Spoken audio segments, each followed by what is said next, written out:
அனைவருக்கும் வணக்கம். Massive open online கோர்ஸ்க்கு உங்களை வரவேற்கிறேன். இதில் செயற்கை நுண்ணறிவு என்ற பாடத்திற்கான தொடர் விரிவுரைகளை பற்றி பார்த்து கொண்டிருக்கிறோம். இன்றைய பகுதியில் நாம் பார்க்க இருக்கும் தலைப்பானது டெம்ஸ்டர்-ஷாஃபர் தியரி, அதாவது டெம்ஸ்டர்-ஷாஃபர் கோட்பாடுகள் மற்றும் நம்பிக்கை செயல்பாடுகள் மற்றும் ஆதாரபூர்வமான பகுத்தறிவு. அப்படி என்றால் believe functions and evidential reasoning. இந்த இரண்டு தலைப்பை பற்றி நாம் இப்போது பார்க்க போகிறோம். ஒரு அறிமுகமாக நம்பிக்கை செயல்பாடுகளின் தோற்றம் எப்போதெல்லாம் இருந்தது என்பதை பற்றி பார்ப்போம். நம்பிக்கை செயல்பாடுகள் ஆர்தர் டெம்ஸ்டர் அவர் ஆரம்ப வேலையை 1960களிலேயே ஆரம்பித்து விட்டார். பின்னர் கிளென் ஷெஃபர் அவர் அதை முறைப்படுத்தினார். எப்போது? 1976இல் அ மேத்தமேட்டிக்கல் தியரி ஆஃப் எவிடன்ஸ் அப்படின்னு ஒரு ஆய்வு கட்டுரையில் அவர் அதை முறைப்படுத்தினார். இதில் பாரம்பரிய நிகழ்தகவு கோட்பாட்டிலிருந்து எவ்வாறெல்லாம் வேறுபாடுகள் இருக்கிறது என்பதை பற்றி பார்க்க போகிறோம். பாரம்பரிய நிகழ்தகவு அப்படி என்றால் கிளாசிக்கல் ப்ராபபிலிட்டி.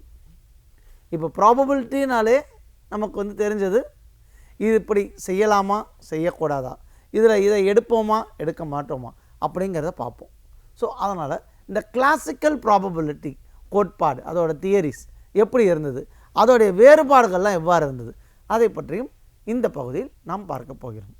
பாரம்பரிய நிகழ்தகவு கோட்பாடுகள் அதோடைய ஒப்பீடுகளை பற்றி பார்ப்போம். கிளாசிக்கல் ப்ராபபிலிட்டி தியரியோட கம்பேரிசன்ஸ் எப்படி இருந்தது அப்படின்னு பார்ப்போம். பாரம்பரிய நிகழ்தகவு அப்படி என்றால் தனிப்பட்ட நிகழ்தகவுகளுக்கு ஒதுக்குகிறது. விசுவாச செயல்பாடுகள் அப்படின்னு நம்ம என்ன சொன்னோம்? பிலீஃப் ஃபங்க்ஷன் சொன்னோம். நிகழ்வுகளின் தொகுப்புகளுக்கு நம்பிக்கையை ஒதுக்குகிறது. இப்போ எனக்கு நிகழ்தகவே தெரியாத நிலையில் நான் எப்படி இருப்பேன் அப்படின்னு எனக்கு தெரியல, இதை நான் சூஸ் பண்ணுவேன்றே எனக்கு தெரியல. அப்படி என்றால் எனக்கு ஒரு இக்னோரன்ஸ் இருக்குது. அந்த இக்னோரன்ஸ் என்பதை வெளிப்படையாக ஒரு மாடலாக செய்கிறது. இதற்கான நீட் என்ன? இது ஏன் சார் நம்ம செய்யணும், இதோட தேவை என்ன அப்படின்னு பார்த்தீங்கன்னா, தகவல் இல்லாமை. இப்போது ஒரு வேலை ஒன்று கொடுக்குறாங்க, என்னை இந்த வேலையை போய் நீ செய்யுன்னு சொல்கிறாங்க. ஆனால் நான் என்ன செய்யணும்னு எனக்கு சொல்லலாம்னு வச்சுக்கோங்க. எனக்கு இதை நான் எப்படி இதை செயல்படுத்தணும் என்றே எனக்கு தெரியவில்லை என்றால் ஐ பிகம் இக்னோரண்ட்.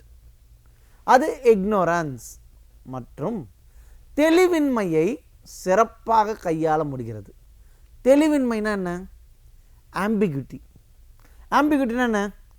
இப்படி செய்யலாமா, இப்படி செஞ்சால் சரியாக இருக்குமா, இல்லை இப்படி தான் செய்யணுங்க, இப்படி செஞ்சால் தான் சரியாக இருக்கும், இல்லை ரெண்டுமே தவறு, நான் வேறு மாதிரி செஞ்சால் தான் சரியாக இருக்கும் அப்படின்னு எனக்குள்ளேயே ஒரு தெளிவு இல்லாமல் இருப்பது தான் அந்த ஆம்பிகுட்டி. இது எல்லாத்தையும் அந்த இக்னோரன்ஸ் அந்த ஆம்பிகுட்டி இது ரெண்டுத்தையும் சிறப்பாக கையாள்வதற்கான வழிமுறைகள் தான் என்று இதோட நீடு. சரி, இதுக்கு நமக்கு இப்போ என்னெல்லாம் நமக்கு தேவை அப்படின்னு பார்த்தீங்கன்னா, நிறைய எவிடன்ஸ்லேருந்து, அதாவது பலவிதமான ஆதாரங்களிலிருந்து சான்றுகளை கம்பைன் செய்ய உதவுகிறது. சரி, ஆதாரங்களின் சான்றுகள்னா என்ன? Instances from the evidences. அதுலேருந்து எடுத்து இதுலேருந்து ஒரு சில இன்ஸ்டன்ஸ் எடுக்கிறேன், இந்த எவிடன்ஸ்லேயே ஒரு சில இன்ஸ்டன்ஸ் எடுக்கிறேன், ரெண்டையும் கம்பைன் பண்ணி நான் இன்னும் சிறப்பாக என்னால் கொண்டு வர முடியும் இல்லையா? அந்த மாதிரி செய்கிறது தான் இதோடைய நீடு. நிச்சயமற்ற தன்மையின் பல்வேறு வகைகளை வேறுபடுத்த உதவுகிறது. எனக்கு அது எப்படி பண்ண போகிறேன்னு தெரியல, நிச்சயமற்ற தன்மை, இதை நான் எப்படி கையாள போகிறேன் அப்படிங்கிறதோட டிஃபரன்சஸை எப்படி நம்ம உருவாக்க போகிறோம் அப்படிங்கிறத பற்றி பார்க்க போகிறோம். சரி, அதே மாதிரி தகவல் முரண்பாடுகள் அப்படின்னா என்ன சார்? கான்ஃப்ளிக்ஸ். தகவல்னால் என்ன? இப்போ எனக்கு கிடைச்ச ஒரு இன்ஃபர்மேஷன், இன்ஃபர்மேஷனல் கான்ஃப்ளிக்ஸ் இருக்குது. அதாவது ஒருத்தர் வந்து இந்த மாதிரி என்ன இப்படி செய்ய சொல்கிறாரு, ஒருத்தர் என்னை வந்து இதை போய் நீங்கள் படிங்க தம்பி, நல்லா இருப்பீங்க, வாழ்க்கையில் நல்ல முறையாக இருக்கலாம் அப்படிங்கிறாங்க. ஒருத்தர் என்ன சொல்கிறாரு, இல்லை இதை நீங்கள் படித்தீங்கன்னா இதை என்னங்க இது நீங்கள் வேறு எங்கேயா கோர்ஸ் கூட படிச்சுக்கலாம், இப்படி படிக்கணுங்கிற அவசியம் இல்லை, நீங்கள் வேறு ஒரு கோர்ஸ் படிங்க அப்படின்னு சொல்கிறாரு. ஸோ ஒரு மாறுபட்ட கோட்பாடுகள் வருது. அப்போது எனக்கு அந்த தகவல் முரண்பாடு, அப்போ நானே ஏற்கனவே குழம்பி போயிருக்கேன், எனக்கு இப்படி செய்யணுமா, இப்படி படிக்கணுமா, அப்படி படிக்கக்கூடாதா அப்படின்னு எனக்கு சரியாக தெரியல. அப்படிங்கும்போது கான்ஃப்ளிக்ஸ் உருவாகுது. என்ன பண்ணனே எனக்கு தெரியாத அளவு இருக்கும். ஸோ இந்த கான்ஃப்ளிக்ட் எல்லாம் எப்படி நம்ம வந்து தெளிவாக கையாள்வது அப்படிங்கிறது இந்த தியரி மூலிமா நம்ம பார்க்க போகிறோம். இப்போ அடிப்படை கோட்பாடுகள் அப்படின்னா என்ன? Theoretical foundations. பேஸ் லெவலில் இவர் என்ன சொல்கிறார், டெம்ஸ்டர் ஷெஃபர் என்ன சொல்கிறார் அப்படின்னு பார்த்தீங்கன்னா, ஃப்ரேம் ஆஃப் டிசர்ன்மெண்ட் அப்படின்னு சொல்கிறார். டிசர்ன்மெண்ட்டை வந்து தீட்டா அப்படிங்கிற ஒரு இதில் கொண்டு வர்றார். இந்த ஃப்ரேம் ஆஃப் டிசர்ன்மெண்ட் தீட்டாவில் என்ன செய்ய போகிறோம் அப்படின்னா, ஒரு கேள்விக்கான சாத்தியமான பதில்களின் தொகுப்புனா என்னங்க, சம்மரைசேஷன். ஸோ ஒரு கேள்வி எடுத்துக்கிட்டு இந்த கேள்விக்கு வந்து என்னென்ன மாதிரியெல்லாம் பதில்கள் possible, what are the possible answers, அதுக்கப்புறம் இது முழுமையானது மற்றும் ஒன்றுக்கொன்று விளக்கப்பட்ட எலிமெண்ட்ஸை கொண்டது. ஸோ இந்த பாசிபிள் ஆன்சர்ஸோட எதெல்லாம் எலிமெண்ட்ஸ் எல்லாம் ஆட் பண்ணால் இன்னும் எனக்கு பெட்டராக ரிசல்ட்ஸ் வரும் அப்படின்னு சொல்கிறது தான் இந்த ஃப்ரேம் ஆஃப் டிசர்ன்மெண்ட். உதாரணமாக இது எங்கெல்லாம் யூஸ் பண்ணுவாங்கன்னு பார்த்தீங்கன்னா, முக்கியமாக அந்த நோய் வந்து கண்டறிதல். நோய் கண்டறிதல்னால் என்னென்னா, இப்போது நம்ம வந்து ஒரு ஆரோக்கியமாக இருக்கிறோம், எப்போவுமே ஆரோக்கியமாக இருப்போம், திடீர்னு ஏதோ ஒரு உடம்புக்கு வந்துருச்சுங்க. இந்த உடம்புக்கு வந்தவுடனே ஒரு மருத்துவரை போய் நான் போய் பார்க்குறேன். அந்த மருத்துவர் என்ன சொல்கிறார், தம்பி உங்களுக்கு காசநோய் வந்துருச்சு, அதாவது டியூபர்குலோசிஸ் வந்துருச்சு அப்படின்னு சொல்கிறார். அவர் என்ன சொல்கிறார், காசநோயாக இருக்கலாம், இல்லை நிமோனியாவாக இருக்கலாம், இல்லை உங்களுக்கு புற்றுநோயாக கூட இருக்கலாங்க அப்படின்னு சொல்கிறாரு. இன்னொரு விதம் என்ன இருக்குது, இல்லைங்க நீங்கள் ஆரோக்கியமாக தான் இருக்கீங்க, உங்களுக்கு எந்த பிரச்சனையும் இல்லை அப்படின்னு சொல்லலாம். ஸோ இந்த நோய் கண்டறிதலை எவ்வளோ சிறப்பாக கண்டறிய முடியும், எனக்கு நிஜமாகவே ஏதாவது உடம்புக்கு இருக்கா, இல்லைனா எனக்கு எதுவுமே உடம்புக்கு இல்லை, நான் ஆரோக்கியமாக இருக்கேனா அப்படிங்கிறத பற்றி பார்க்கறதுக்கு இந்த தியரி எனக்கு உறுதுணையாக இருக்குது. ஸோ அப்போ நான் வந்து இப்போ எனக்கு வந்து இந்த மாதிரி ஒருத்தர் சொல்லிட்டார், ஒரு மருத்துவர் சொல்கிறாருன்னு வச்சுக்கிங்க, தம்பி உங்களுக்கு வந்து ஏதோ ஒரு உடம்புக்கு வந்துருச்சு அப்படின்னு சொன்னால் உடனே என்ன பண்ணுவோம் நம்ம, அப்படியா எனக்கு உடம்புக்கு வந்துருச்சா, எனக்கு எதான ஆகிடுமான்னு சொல்லிட்டு உடனே அவர் கொடுத்த மாத்திரைகள் மருந்துகளை சாப்பிடுவோமா? சாதாரண காய்ச்சல் ஜலதோஷம் அப்படின்னா நம்ம வந்து அவங்க கொடுக்குற மாத்திரை மருந்துகள் சாப்பிடுவோம். பெரிய லெவல் உடம்புகள் சொல்லிட்டாங்க அப்படின்னா நம்ம யூஸ்வலாக என்னங்க பண்ணுவோம், உடனே அடுத்த மருத்துவரை போய் பார்ப்போம். எனக்கு மருத்துவர் ஒன்று அவர் வந்து இந்த மாதிரி உங்களுக்கு இந்த மாதிரி உடம்புகள்லாம் இருக்கலாம் அப்படின்னு சொன்னார்னா, இன்னும் அவர் சரியாக சொல்கிறாரா இல்லையா அப்படின்னு சொல்லி அடுத்த மருத்துவரை போய் கன்சல்ட் பண்ணுவோம்ல. இப்போது நான் 2 மருத்துவர்கிட்ட கன்சல்டேஷன் வாங்கிட்டு எனக்கு நிஜமாகவே உடம்பு இருக்கா, இல்லை நான் ஆரோக்கியமாக இருக்கேனா அப்படிங்கிறத என்னுடைய மனநிலையை நான் வந்து சரி பண்ணுறது தான் இந்த தியரி மூலிமா நம்ம செய்ய போகிறோம்.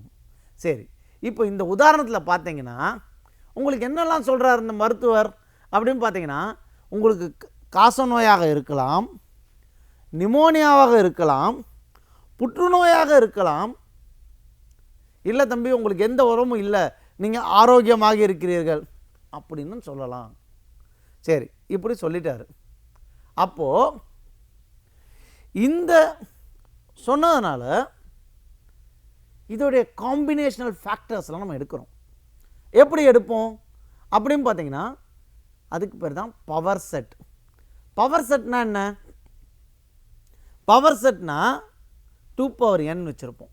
அதாவது எனக்கு வந்து என்னென்ன மாதிரிலாம் இருக்கலாம் அப்படின்னு பார்த்தீங்கன்னா 2θ நீங்கள் சொல்கிறோம், என்னன்னு சொல்லலாம், இல்லை இங்கே 2θ. ஏன் சார் தீட்டான்னு சொல்கிறோம், முதல்ல என்னன்னு சொன்னீங்களே அப்படின்னா இந்த இடத்துல நான் வந்து n ஈக்குவல் டு காசநோய் நிமோனியா புற்றுநோய் ஆரோக்கியம்னு கொடுத்தேன்னா 2n.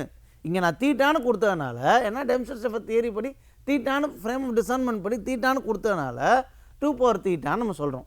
சரி, இந்த ஃப்ரேம் ஆஃப் டிசைன்மெண்ட்டில் என்னென்ன மாதிரியான சாத்தியமான துணைக்குழுக்கள் எனக்கு வரலாம்? துணைக்குழுக்கள்னால் என்ன? சப்செட். குழுக்கள்னால் செட்டுங்க, துணைக்குழுக்கள்னால் சப்செட். ஸோ என்னென்ன மாதிரி சப்செட்லாம் வரலாம்? முதல்ல நான் ஆரோக்கியமாக இருக்கேன், அப்போ எம்டி செட். சரிங்களா?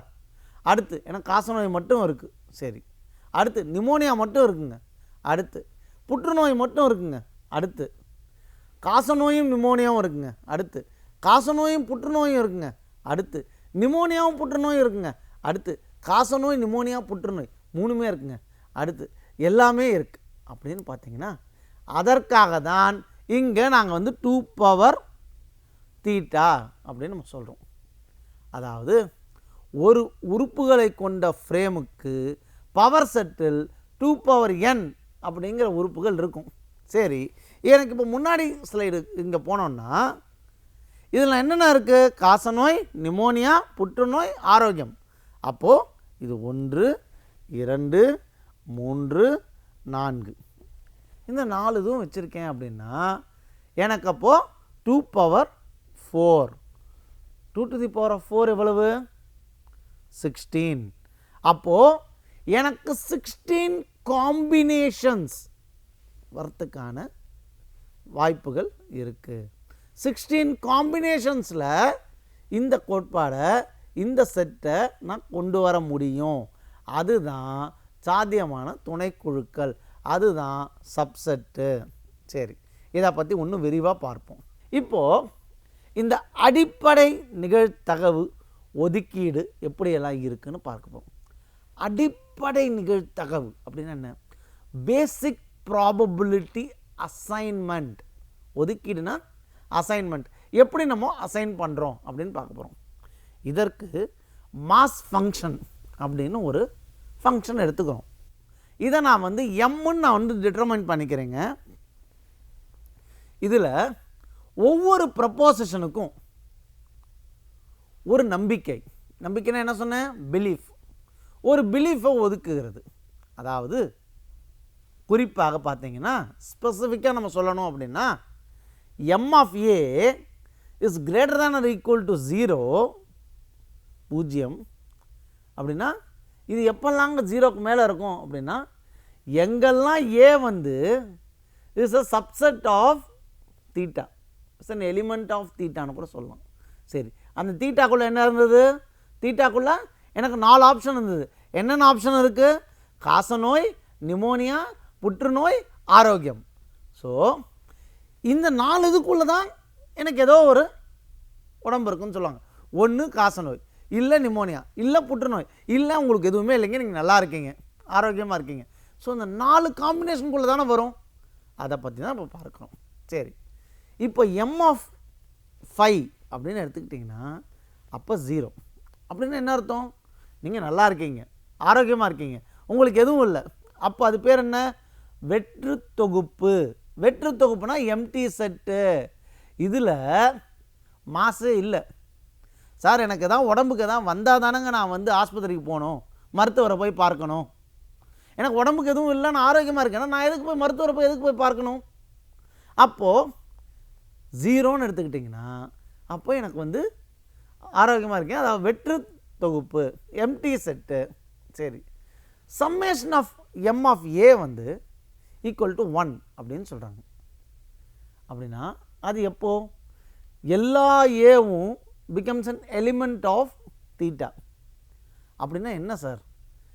நீங்கள் எந்த ஒரு உங்களுக்கு இன்னும் சிம்பிளாக சொல்லணும்னா இந்த வேல்யூ வந்து 0லேருந்து 1க்குள்ளே தாங்க இருக்கும், 0லேருந்து 1க்குள்ளே தான் இருக்கும். உங்களுடைய உடம்புக்கு இருக்கா, உடம்புக்கு ஒன்றும் இல்லையா அப்படிங்கிற வேல்யூ பார்த்தீங்கன்னா 1க்கு மேலே போகாது, 0க்கு கீழே வராது.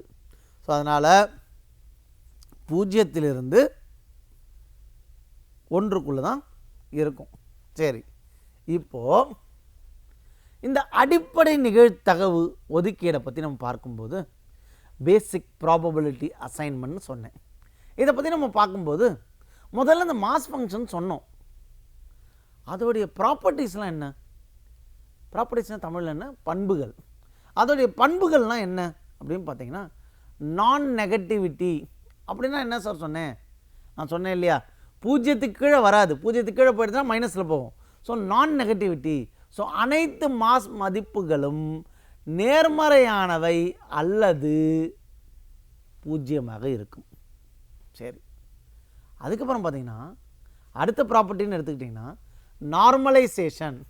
அப்படின்னா அனைத்து மாஸ் மதிப்புகளின் கூட்டுத்தொகை ஒன்றாகத்தான் இருக்கும். அதாவது இப்போ நான் எப்படி சொன்னேன் இதுக்கு முன்னாடி, கொஞ்ச நேரத்துக்கு முன்னாடி, பூஜ்ஜியத்திலிருந்து 1 வரை எனக்கு எல்லா உடம்பும் இருக்குது, எல்லாமே இருக்குது அப்படி என்றால் அது 1 வரை தான் வரும். 1க்கு மேலே போகாது, பூஜ்ஜியத்துக்கு கீழே போகாது. சரி, இன்னொன்று எம்டி செட்டு. அதாவது அது எப்போ வரும் அப்படின்னு பார்த்தீங்கன்னா, எம்எஃப்ஐ பூஜ்ஜியமாக இருந்தால், ஆனால் சில காம்பினேஷனல் ரூல்ஸ்லாம் நீங்கள் எடுத்துக்கிட்டீங்கன்னு வச்சுக்கிங்க, இதை அனுமதிக்கலாம்.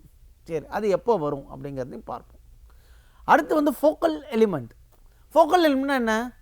when m of a is greater than 0 என்ற தொகுப்பு இருந்தால் அதற்கு பேர் ஃபோக்கல் எலிமெண்ட் அப்படின்னு நம்ம சொல்கிறோம். இப்போது இந்த மாஸ் ஃபங்க்ஷனை பற்றி இன்னும் கொஞ்சம் விரிவாக பார்ப்போம். அதோடைய இல்லஸ்ட்ரேஷனை பற்றி பார்ப்போம். அது வித் அன் எக்ஸாம்பிளோட பார்ப்போம். இப்போ நான் என்ன சொல்கிறேன், தீட்டா ஈக்குவல் டு ஏபிசி. அது என்ன ஏபிசி? இப்போ நான் சொல்கிறேங்க, ஒரு நோயாளிக்கு காசநோய், நிமோனியா, புற்றுநோய், இதெல்லாம் தான் இந்த எலிமெண்ட்ஸ் ஏபிசிக்குள்ளே இருக்குது. ஸோ ஒரு நோயாளியின் நிலை பற்றிய மருத்துவரின் நம்பிக்கை எவ்வாறு இருக்கிறது என்பதை பார்ப்போம். ஸோ எம் ஆஃப் காசநோய், ஒரு பேஷண்ட்டு போகிறாருங்க. அந்த பேஷண்ட்டு போனவுடனே மருத்துவர் என்ன சொல்கிறாரு, உங்களுக்கு காசநோய் டியூபர்குலோசஸ் 30% இருக்குதுன்னு சொல்கிறாருன்னு வச்சுங்க. உடனே இங்கே நான் 30% போடக்கூடாது. அந்த 30% தான் என்ன, நான் பூஜ்ஜியத்துலேயும் 1க்குள்ளே தான் வரும்னு சொல்லியிருக்கேன். அந்த 1ங்கிறது 100%. ஸோ அதனால் அந்த 30%ங்கிறது தான் 0.3 நம்ம சொல்கிறோம்.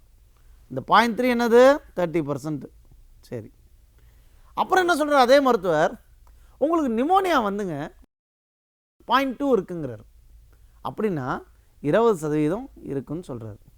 சரி, காசநோயும் நிமோனியாவும் சேர்ந்தாக்க உங்களுக்கு 40% வரத்துக்கான வாய்ப்புகள் இருக்குது அப்படின்னு சொல்கிறார். காசநோய், நிமோனியா, புற்றுநோய், ஆரோக்கியம், இது எல்லாமே சேர்த்து பார்த்தீங்கன்னா ஆரோக்கியமாகவும் இருக்க மாதிரி இருக்கும். ஆனால் அது 3மே உங்களுக்கு இருக்குது.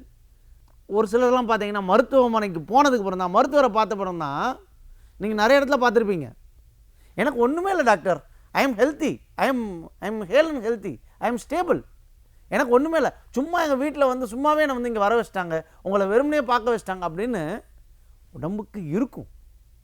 உடம்புக்குள்ளே எல்லா உடம்புகளும் இருக்கும். ஆனால் டாக்டருக்கு தவிர எனக்கு ஒன்றும் இல்லைங்க, நான் ஸ்டேபிளாக இருக்கேன், நான் ஹெல்த்தியாக இருக்கேன், நான் இப்போ பாருங்கள், நான் எப்படி நடக்கிறேன் பாருங்கள், எப்படி உட்காரேன் பாருங்கள் அப்படின்லாம் சொல்லுவாங்க. ஸோ அப்படிங்கிறத அவர் எப்படி சொல்கிறாரு, உங்களுக்கு இதெல்லாம் இருந்ததுன்னா அதுக்கான 10% சான்சஸ் இருக்குது அப்படின்னு. நீங்கள் ஹெல்த்தியாகவே இருங்க, நீங்கள் ஆரோக்கியமாக இருந்தால் எல்லாருக்குமே நல்லது தானே, நீங்கள் நல்லாவே இருங்க, ஆனால் அதுக்கான சான்சஸ் 10% தான் அப்படின்னு அவர் சொல்கிறாரு. இப்போது நம்பிக்கை மற்றும் நம்பகத்தன்மையின் செயல்பாடுகள் பற்றி பார்த்தோன்னா, அதாவது என்ன சொன்னேன், பிலீஃப் அண்ட் நம்பகத்தன்மை. சார் நம்பிக்கைனா பிலீஃப், நம்பகத்தன்மைனா எவ்வளோ தூரங்க இவரை நம்பலாம். டாக்டரும் எல்லா ரிப்போர்ட்ஸை பார்த்து தான் இப்போல்லாம் சொல்கிறாங்க. ஆனால் அவர் சொல்கிறது கரெக்டாக இருக்கா, இல்லை அவருடைய வருமானம் அதிகரிப்புக்காக ஏதாவது சொல்கிறாங்களா அப்படிங்கிறத பார்க்கணுன்னா அதை நம்ம எவ்வளோ தூரம் நான் ஆஸ் அ பேஷண்ட் நான் அதை நம்பணும் அப்படிங்கிறது தான் நம்பகத்தன்மை. நம்பகத்தன்மைனா என்ன, இங்கிலீஷில் ஆங்கிலத்தில் பார்த்தீங்கன்னா பிளாசிபிலிட்டி ஃபங்க்ஷன். ஸோ இப்போ நம்ம என்ன பண்ண போகிறோம், பிலீஃப் அண்ட் பிளாசிபிலிட்டி ஃபங்க்ஷனை பற்றி பார்க்க போகிறோம். அதாவது நம்பிக்கை மற்றும் நம்பகத்தன்மையின் செயல்பாடுகளை பற்றி இப்போ பார்க்க போகிறோம். சரி, நம்பிக்கை செயல்பாடுகள் முறையான வரையறை என்ன, அதோடைய எக்ஸ்ப்ளனேஷன்ஸ் என்ன அப்படின்னு பார்த்தீங்கன்னா, பிலீஃப் ஃபங்க்ஷன்ஸுக்கு இன் ஷார்ட் நம்ம என்ன பண்ண போகிறோம் அப்படின்னா, இந்த கால்குலேஷன் போடும்போது இந்த பிலீஃப் ஃபங்க்ஷனை பெருசாக இருக்கு இல்லையா, பெல்லுன்னு வச்சுப்போம், பிஎல் அப்படின்னு வச்சுருப்போம். ஒரு ப்ரப்போசிஷன் ஏக்கு தொகுக்கப்பட்ட மொத்த மாஸ் அதுதான் இந்த பெல்லு. சரி, இந்த பெல் ஆஃப் ஏ வந்து equal to summation of M of theta where B is a subset of B is an element of A அப்படிங்கிறதுக்கும் மொத்த நம்பிக்கையை அளவிடுவதற்கும், அதாவது டோட்டல் சப்போர்ட் எவ்வளோ தூரம் இருக்குது அப்படிங்கிறத பார்க்குறது தான் இந்த நம்பிக்கை செயல்பாடுகள். சரிங்க, நம்பிக்கை செயல்பாடை பற்றி சொல்லிட்டோம். அடுத்து நம்பகத்தன்மை.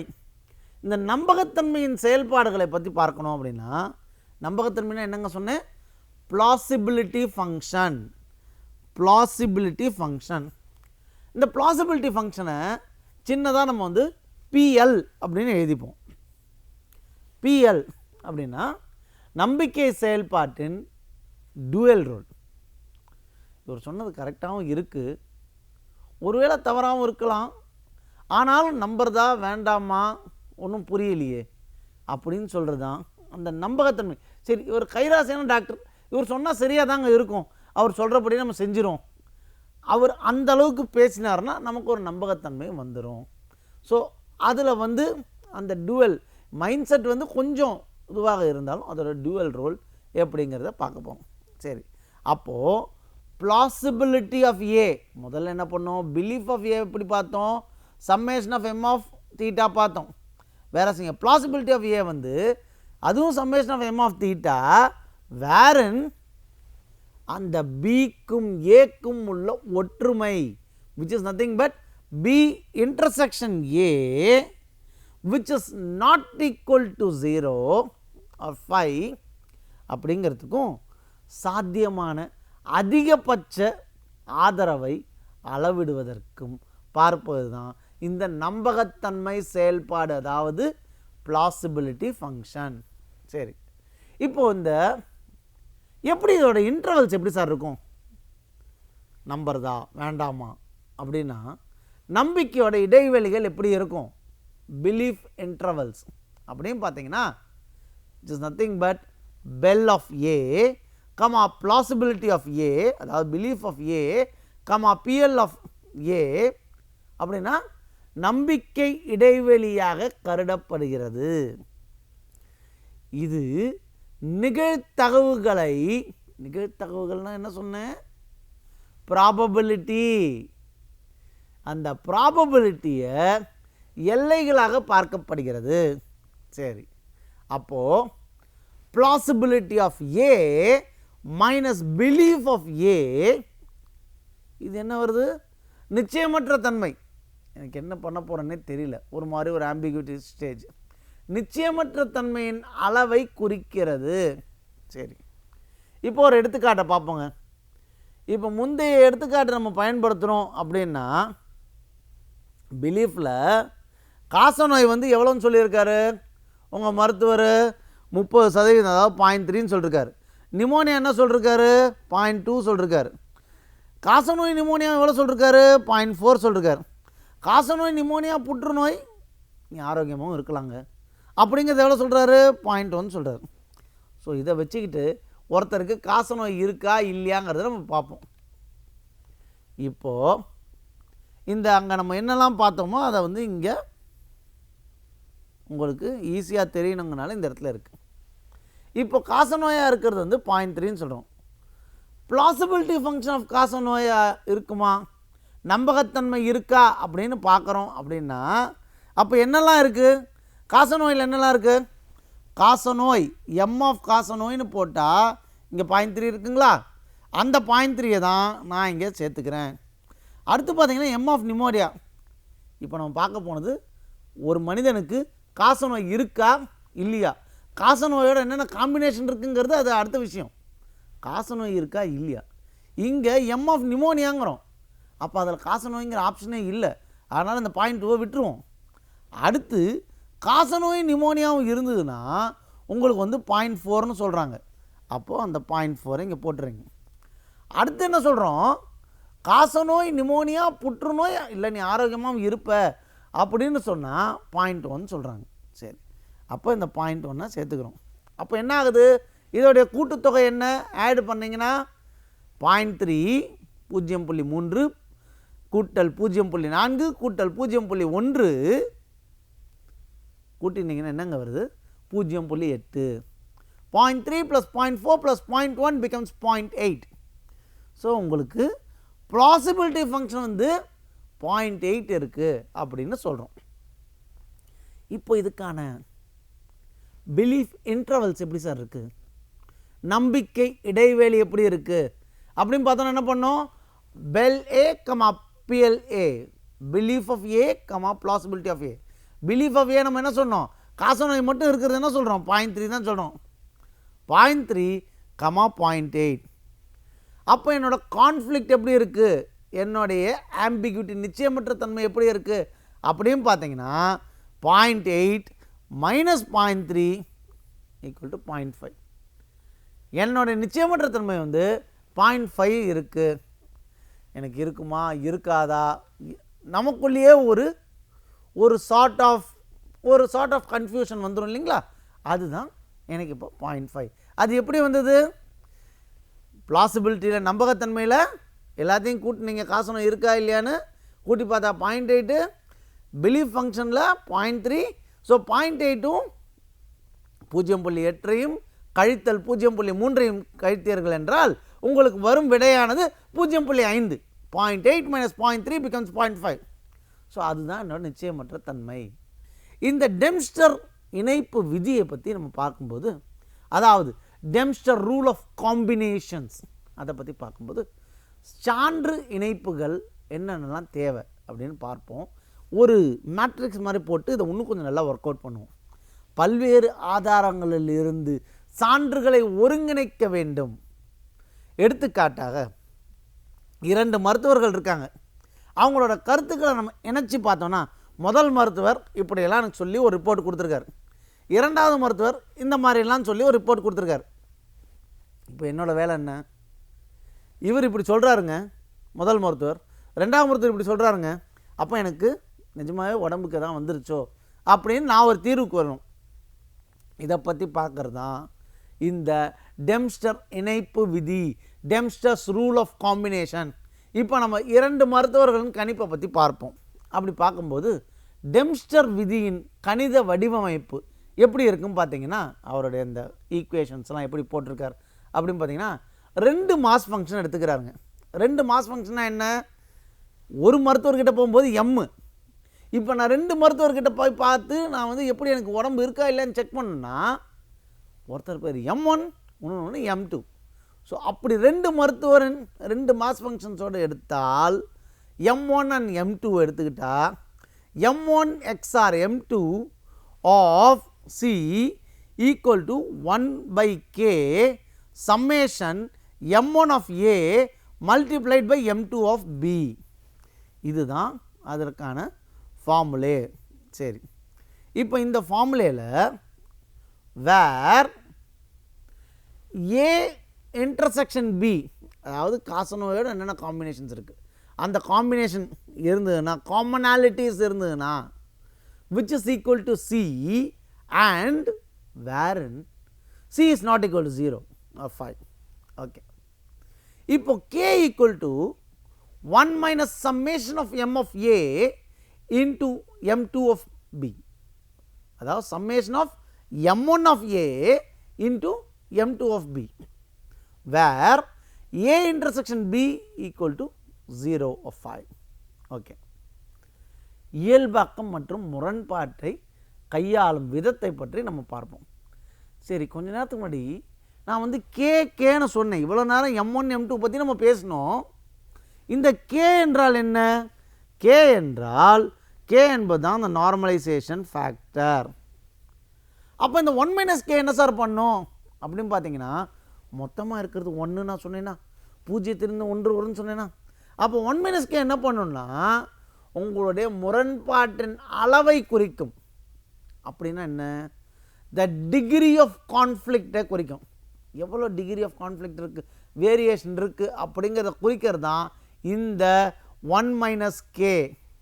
ஸோ ஒருவேளை வேரியேஷன் ரொம்ப ஜாஸ்தியாக இருக்குன்னு வச்சுக்கோங்க, முரண்பாடு அதிகமானால் k is approximately will be equal to 0 விதியின் பயன்பாடு அப்படி வந்ததுன்னா ஒரு மாதிரி சிக்கலாக முடிவடையும். இப்போது இந்த 2 நிபுணர்களை பற்றி பார்த்து நம்ம ஒரு மேட்ரிக்ஸாக போடுவோம்னு சொன்னேன். இந்த கால்குலேஷனில் படிப்படியான கணக்கீடு உதாரணத்தை பற்றி பார்க்கணும்னா 2 நிபுணர்கள் அபிப்பிராயங்கள் பற்றி பார்த்தீங்கன்னா அவங்களுடைய தரவுகள் என்னெல்லாம் சொல்கிறாங்க. தரவுனா என்னங்க? டேட்டா. டேட்டானா நம்ம தரவு அப்படின்னு சொல்லுவோம். அந்த டேட்டா எப்படி கொடுத்துருக்காரு அப்படின்னு பார்த்தீங்கன்னா, முதல் மருத்துவர் வந்து என்ன சொல்கிறாரு, இங்கே நான் வந்து நிபுணர்னு போட்டிருக்கேன், அதாவது எக்ஸ்பர்ட்னு சொல்லியிருக்கேன். நான் எக்ஸ்பர்ட் ஒப்பீனியன் வாங்கிக்கிறோம். அடுத்த கட்ட நடவடிக்கைக்கு போகிறதுக்கு முன்னாடி 2 பேர்கிட்ட எக்ஸ்பர்ட் ஒப்பீனியன் வாங்கிட்டு பண்ணுறது சால சிறந்தது. ஸோ அப்போ வந்து நான் வந்து என்ன பண்ணுறேன், ஒரு எக்ஸ்பர்ட்கிட்ட வாங்கும்போது உங்களுக்கு M1 ஆஃப் காசநோய் வந்து 0.6 இருக்குதுன்னு ஒரு மருத்துவர் சொல்கிறார், நிமோனியா இருக்குதுன்னு 0.3 இருக்குதுன்னு சொல்கிறார், காசநோய் நிமோனியாவும் இருக்குங்கிறது 0.1 சொல்கிறார். நிபுணர் 2 செகண்ட் எக்ஸ்பர்ட் என்ன சொல்கிறாரு, உங்களுக்கு காசநோய் இருக்கிறது 0.4ன்னு சொல்கிறாரு, புற்றுநோய் இருக்குங்க அப்படின்னு சொல்லி 0.4 சொல்கிறார், காசநோயும் புற்றுநோயும் இருக்குங்க அப்படின்னு 0.2ன்னு சொல்கிறார். இப்போது சார் 2 பேரும் வந்து 2 மருத்துவர் 2 விதமாக சொல்லிட்டாங்க. இப்போ நான் என்ன பண்ண போகிறேன், டெம்ஸ்டர் ரூல் ஆஃப் காம்பினேஷனை கொண்டு வர போகிறேன். கம்பைன் பண்ணி எனக்கு இருக்கா இல்லையா நம்ம சொல்ல போகிறோம். அப்படின்னா இணைப்பு விதியை பயன்படுத்தி கணக்கிடுவோம். எப்படி கணக்கிடுறது அப்படின்னு பார்த்தீங்கன்னா, இந்த M1ல் சொல்கிறார்ல, உங்களுக்கு காசநோய் இருக்குதுன்னு 0.6, நிமோனியா இருக்குது 0.3, காசநோய் நிமோனியா இருக்குதுன்னு 0.1, இவர் ஃபுல்லாக M2, இது ஃபுல்லாக M1, இது ஃபுல்லாக M1 முதல் எக்ஸ்பர்ட்டு, இது ஃபுல்லாக M2. இவர் என்ன சொல்கிறாரு, காசநோய் வந்து 0.4, புற்றுநோய் 0.4, காசநோயும் புற்றுநோயும் 0.2 இருக்குங்கிறார். இப்போது எனக்கு இப்போ காசநோய் இருக்கா இல்லையா அப்படின்னா 2 மருத்துவருமே ஒரு 0.6 சொல்கிறாரு, ஒரு 0.4 சொல்கிறார். அப்போது 2 பேரையும் நான் வந்து எடுத்து நான் மல்டிப்ளை பண்ணி பார்த்தா எனக்கு வரக்கூடிய ரிசல்ட்டு 0.24, 0.24. இப்போ காசநோய் இருக்குங்கிறாரு, இவர் வந்து 2ஆம் மருத்துவர் உங்களுக்கு புற்றுநோய் இருக்குங்கிறாரு. அப்போது 0.6 மல்டிப்ளைட் பை 0.4 எடுத்துக்கிட்டால் அதற்கு வரும்போது வந்து 0.24. அடுத்து உங்களுக்கு காசநோய், முதல் மருத்துவர் காசநோய், அடுத்த மருத்துவர் வந்து காசநோயும் புற்றுநோயும் இருக்குங்கிறார். ஸோ இங்கே 0.6, இங்கே 0.2. ஸோ 0.6 + 0.2 0.12. இவர் என்ன சொல்கிறார், முதல் மருத்துவர் நிமோனியா இருக்கிறது 30% சான்ஸ் இருக்குங்கிறார், இவர் வந்து காசநோய்ங்கிறார். அப்போ 0.3 × 0.4 0.12. அதே மாதிரி நிமோனியாவும் புற்றுநோயும் இருந்தால் 0.3 × 0.4 0.12. அதே மாதிரி நிமோனியாவும் காசநோயும் புற்றுநோயும் இருந்தால் 0.3 × 0.2 அப்படின்னா 0.06. சரி, இவர் என்ன சொல்கிறார், முதல் மருத்துவர் காசநோயும் நிமோனியாவும் இருக்கிறதுக்கான 0.1 சாத்தியக்கூறுகள் இருக்குது அப்படிங்கிறார். அப்படின்னா காசநோயும் நிமோனியாவும் இருந்தால் 0.1 × 0.4 0.04. அதே மாதிரி காசநோய் நிமோனியா முதல் மருத்துவர் சொல்கிறார், அதோட புற்றுநோய் இருக்குன்னு 2ஆம் மருத்துவர் சொன்னார். அதோட காம்பினேஷன் பார்த்தீங்கன்னா 0.1 × 0.4 0.04. அதே மாதிரி காசநோய் நிமோனியா இருக்குங்கிறாரு, 2ஆம் மருத்துவர் காசநோய் புற்றுநோய் இருக்குங்கிறாரு. அப்படி பார்த்தா காசநோய் இருக்கிறதுக்கான இது அளவீடு வந்து 0.1 × 0.2 becomes 0.02. சரி, இப்போது நாம் பார்க்க வேண்டியது, இவங்கெல்லாம் சொன்னதை வச்சு பார்த்தா ஏதோ காசநோய் இருக்கும் போல தான் இருக்குது. அப்போ இருக்கா இல்லையா அப்படின்னு நம்ம பார்க்கணுன்னா இதை வச்சே நம்ம இன்னும் கொஞ்சம் தெளிவுபடுத்துவோம். இப்போ இந்த முரண்பாடுகளின் அளவை கணக்கிடும்போது, முரண்பாடு அளவுன்னா என்ன சொன்னேன், to calculate the measure of கான்ஃப்ளிக்டை நான் வந்து கணக்கிடும்போது வெற்று தொகுப்பாக கிடைக்கும் மொத்த நிறை 0.24 + 0.12 + 0.12. அதாவது என்ன, எங்கெல்லாம் காசநோய் இருக்கோ அதெல்லாம் நான் எடுத்துக்கிறேன். இங்கே காசநோய் இருக்குது, இங்கே காசநோய் இருக்குது, அப்போ இந்த 0.24 எடுத்துக்கிறேன். சரி, அடுத்து இன்னும் என்ன சொல்கிறோம், 0.12. இது எப்படி வருது அப்படின்னு பார்த்தீங்கன்னா, இங்கே எனக்கு காசநோய் இருக்குது, இங்கேயும் காசநோய் இருக்குது, இதை எடுத்துக்கிறேன். சரி, அடுத்து இந்த 0.12 எப்படி வருது அப்படின்னு பார்த்தீங்கன்னா, இங்கே எனக்கு இங்கே எனக்கு வந்து காசநோய் இருக்குது, அதுக்கப்புறம் எனக்கு நிமோனியா இருக்குது. சரி, அதுக்கப்புறம் இந்த 0.06 ப்ளஸ் 0.04 எப்படி வருதுன்னு பார்த்தீங்கன்னா, இது வந்து நம்ம M1 M2 மருத்துவர் என்ன சொல்கிறாரோ அதற்கு தகுந்த மாதிரி இதற்கு தகுந்த மாதிரி நம்ம போடுறது வந்து இந்த இதை அழிச்சிருவோம். இதையும் சேர்த்தோம்னா எனக்கு 0.06 ப்ளஸ் 0.04, அதாவது வெற்று தொகுப்புக்கு எனக்கு வரும் மதிப்பீடானது 0.58. சரி, இயல்பான காரணியை கணக்கெடுத்தால், அதாவது காரணின்னா என்ன சொன்னேன், normalisation factor. So normalisation factor நான் கணக்கெடுனா இதுக்கு முன்னாடி ஒரு ஃபார்முலே ஒன்று போட்டோம் இல்லையா, டெம்ஸ்டர் ரூல் படி ஃபார்முலே. அது என்ன ஃபார்முலே, 1 டிவைடட் பை 1 மைனஸ் கே. அப்படின்னா 1 டிவைடட் பை 1 மைனஸ் கே என்ன சொன்னோம், கே நமக்கு வந்த வேல்யூ 0.58. ஸோ 1 மைனஸ் 0.58, 1 மைனஸ் 0.58 எவ்வளோங்க, 0.42.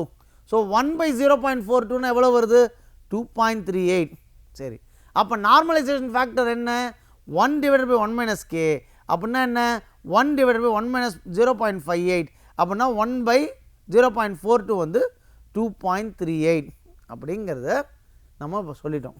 சரி, இப்போ இணைக்கப்பட்ட நம்பிக்கை அளவுகளை எப்படி கணக்கிடுறோம் அப்படின்னு பார்த்தீங்கன்னா, கம்பைன்டு பிலீஃப் மாசஸ் எப்படி கணக்கிட போகிறோம் அப்படின்னா, நம்ம எல்லா மாசையும் ஆட் பண்ணுறோம் for each non empty set and multiply by the normalization factor. அதாவது காசநோய் இருக்கா அப்படின்னு பார்க்குறதுக்கு, which is nothing but the நிறைகளின் கூட்டு, சம் ஆஃப் மாசஸ், இதை வந்து நம்ம வந்து கூட்ட போகிறோம். அப்போது இங்கே என்னெல்லாம் இருக்குது, 0.24 ப்ளஸ் 0.12 ப்ளஸ் 0.04 ப்ளஸ் 0.02 அப்படின்னா எனக்கு 0.42 வந்துடுது. Wherein K equal to 1 minus summation of M of A cross M of B. இயல்பாக்கப்பட்ட நிறை நார்மலைசேஷன் மாசஸ் எப்படி வருதுன்னா 0.42 இன்ட்டு 2.38னா இது ரெண்டுத்தையும் நீங்கள் ஆட் பண்ணிங்கன்னா உங்களுக்கு 1.0 வந்துருச்சு பாருங்கள். 0லிருந்து 1க்குள்ளே வந்து விட்டது. இதனால் இணைக்கப்பட்ட நம்பிக்கை வந்து உங்களுக்கு கம்பைன் மாசஸ் பிலீஃப் மாசஸ் காசநோய் இருக்கிறதுக்கு 1ன்னு உங்களுக்கு வந்துருச்சு. ஸோ டெம்ஸ்டர் விதியின் பண்புகள் பார்த்தீங்கன்னா கம்யூட்டேட்டிவிட்டி, அதாவது M1 XR M2 equal to M2 XR M1, associativity, identity element, இது எல்லாம் வந்து டெம்ஸ்டர் விதியின் ப்ராப்பர்ட்டிஸ். டெம்ஸ்டர் விதியின் வரம்புகள் லிமிட்டேஷன்ஸ் பார்த்தீங்கன்னா அதிக முரண்பாடுடன் சிக்கல்கள், ரைட் கான்ஃப்ளிக்ட் ப்ராப்ளம்ஸ் இருக்கும். அதே மாதிரி அன்இன்ட்யூட்டிவ் ரிசல்ட்ஸ் இருக்கும். அப்படின்னா என்ன, சில சூழ்நிலைகளில் எதிர்பாராத முடிவுகள் வருங்க. அதே மாதிரி ஜடேஸ் பேரடாக்ஸ்னு எடுத்திங்கன்னா இது வந்து ஒரு பிரபலமான கவுண்டர் எக்ஸாம்பிள். இந்த ஜடேஸ் பேரடாக்ஸ் பற்றி நம்ம மறுபடியும் மீண்டும் அடுத்த தலைப்பிலையும் பார்ப்போம். இப்போ மாற்று இணைப்பு விதிகளை பற்றி பார்க்கணும், ஆல்டர்னேட்டிவ் காம்பினேஷன் ரூல்ஸ் பற்றி பார்க்கணும். ஏகர் ரூல்னு இருக்குது. அதாவது அவர் என்ன பண்ணுறாரு, முரண்பாட்டை உலகளாவிய நிச்சயமற்ற தன்மைக்கு, குளோபல் அன்சர்டன்டிக்கு கொடுக்குறார். சரி, இதில் நார்மலைசேஷனை பயன்படுத்தவே இல்லை. யார், யாகர். டெம்ஸ்டர் பயன்படுத்துகிறார், யாகர் பயன்படுத்தலை. இதில் அதிக முரண்பாடு உள்ள சூழ்நிலைகளை பயனுள்ளதாக இருக்கும் சொல்கிறாங்க. இப்போது இந்த மாற்று இணைப்பு விதிகள் ஆல்டர்னேட்டிவ் காம்பினேஷன் ரூல்ஸில் Dubois and Prade disjunctive rule இருக்குது. இது என்னென்னா, 2 ஆதாரங்களில் ஒன்றாவது நம்பகமானது என்ற அனுமானத்தில் செயல்படுகிறது. சரி, விரிவான வெளிப்படுத்தல்களை உருவாக்குகிறது. இதில் மாற்று இணைப்பு விதிகளில் ஆல்டர்னேட்டிவ் காம்பினேஷன் ரூல்ஸில் PCR 5 ஒன்று இருக்குது. அது என்னென்னா ப்ரொபோஷனல் கான்ஃப்ளிக்ட் ரீடிஸ்ட்ரிபியூஷன். இதில் என்ன பண்ணுறோன்னா, ஜீன் டெசர்ட் அப்புறம் ஃப்ளோரண்டைன் சமர்ச்சன்டேஜ் அப்படிங்கிறவரால் உருவாக்கப்பட்டது. இதில் இந்த கான்ஃப்ளிக்ட் ப்ரொபோஷனை மீண்டும் பகிர்ந்தளிக்கிறது. இதில் துல்லியமான முடிவுகளை வழங்க முடியும் அப்படின்னு அந்த PCR 5 சொல்கிறாங்க. சரி, அதே மாதிரி ஆல்டர்னேட்டிவ் காம்பினேஷன் ரூல்ஸில் எந்தெந்த இணைப்பு விதியை எப்போதெல்லாம் பயன்படுத்த வேணும்னு நீங்கள் பார்த்துக்கிட்டிங்கன்னா, டெம்ஸ்டர் ரூலை வந்து குறைந்த முரண்பாடு உள்ள வழக்குகள், யாகர் ரூல் வந்து அதிக முரண்பாடு உள்ள வழக்குகள், டிஸ்ஜங்க்டிவ் ரூலை வந்து ஆதாரங்களின் நம்பகத்தன்மை உறுதியாக இல்லாத போது, PCR 5 நான் எப்போ யூஸ் பண்ண போகிறேன் அப்படின்னா துல்லியமான முரண்பாடு மறு விநியோகம் தேவைப்படும் போது நான் வந்து பயன்படுத்தலாம். இதற்கான எடுத்துக்காட்டு பயன்பாடுகள் பார்த்திங்கன்னா மருத்துவ நோய் கண்டறிதல், பல்வேறு சோதனைகள் மற்றும் அறிகுறியிலிருந்து ஆதாரங்களை இணைத்தல், sensor fusion, expert systems, risk analysis. இந்த மாதிரி சூழ்நிலைகள்லாம் இதை நான் பயன்படுத்தலாம். நம்பிக்கை செயல்பாடுகள், முடிவெடுத்தல், decision making with belief function பார்த்திங்கன்னா இதில் வந்து நம்பிக்கை அமைப்புகளை முடிவுகளாக மாற்றுதல், நம்பிக்கை கட்டமைப்பிலிருந்து நேரடியாக முடிவுகளை எடுப்பது சவாலான வேலையாக இருக்கிறது. ஸோ அதனால் இதுக்கு வந்து பல காம்பினேஷன் ஃபேக்டர்ஸ் தேவைப்படுது. ஸோ இதில் பார்த்தீங்கன்னா மேக்ஸிமம் பிலீஃப், மேக்ஸிமம் ப்ளாசிபிலிட்டி இதை பற்றி நம்ம பார்த்து ஒரு எக்ஸாம்பிளும் பார்த்துட்டோம். ஸோ இதில் இப்போ டு சம்மரைஸ் இந்த முடிவுரையை பார்க்குறோம் அப்படின்னா, ஒவ்வொரு பிரதிநிதித்துவத்துக்கும், அதாவது ஒவ்வொரு ரெப்ரசன்டேஷனுக்கும் முறையும் அதன் சொந்த பலன்களும் இருக்கிறது. ஒவ்வொன்றுக்கும் ஒவ்வொரு ஃபேக்டர்ஸ் இருக்கும். பயன்பாட்டை அடிப்படையாக கொண்ட தேர்வு முக்கியமானது. நான் எந்த ரூலை நான் யூஸ் பண்ண போகிறேன் அப்படிங்கிறது ரொம்ப இம்பார்ட்டன்ட்ங்க. நீங்கள் இதில் பார்க்குறதுல பெரும்பாலான உண்மையான ஏஐ அமைப்புகள் பல முறைகளை கலக்கின்றன. அதாவது 2-3 காம்பினேஷன் ஆஃப் ரூல்ஸ் எல்லாம் வச்சு பண்ணேன்னா எனக்கு இன்னும் பெட்டர் அக்யூரேட் ரிசல்ட்ஸ் வரும் அப்படிங்கிறத இப்போ கண்டுபிடிச்சிருக்காங்க. இதுதான் இந்த தலைப்பினுடைய சாராம்சம். நன்றி.